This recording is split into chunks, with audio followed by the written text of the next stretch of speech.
A lot of what we're talking about with the circular economy is actually not new. Part of what we're talking about is things that my grandmother and great-grandmother and grandfather would recognize. So a circular economy is a non-wasteful economy. And I'm a little concerned because I hear people talking so much about how we perfect the recycling and attacking the waste system, and these are all important things, but we've stopped talking about carrying capacity.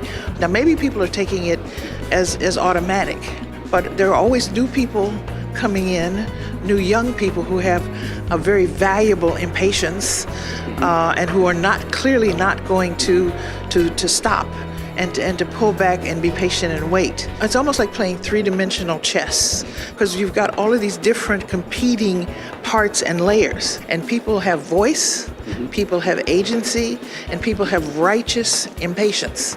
And part of that is how do we now not just recycle and recover materials, but how do we even design our institutions as well as our production and consumption patterns, as well as our governance, as well as our cities and communities, the architecture.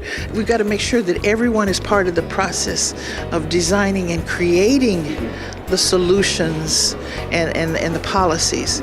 And then you will then get, I hope, and my experience is, you get a better outcome that is sensitive to the needs of everyone. And there's equality, but there's also equity.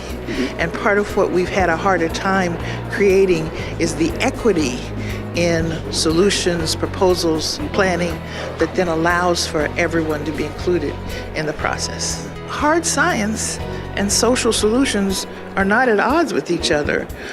Sometimes one voice will be louder than other voices in a setting. So part of that is also how do we design things in a way so that all of the voices are present. We need to bring that same certainty of demanding inclusion, demanding that ethics have as much standing in the discussion, in the room, and the table as science. They are partners that will help make us get faster to a sustainable society. If we're going to have healthy ecosystems and healthy communities for everyone, we've got to stop putting poisons and toxins and things and not just think about flushing it out. Don't do it to begin with.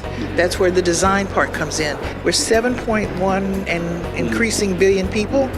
We've got to figure out ways to not just tinker, but to really be brave enough to admit the mistakes and not to do it out of guilt or trying to make other people. We could do that, but that will just make it take longer.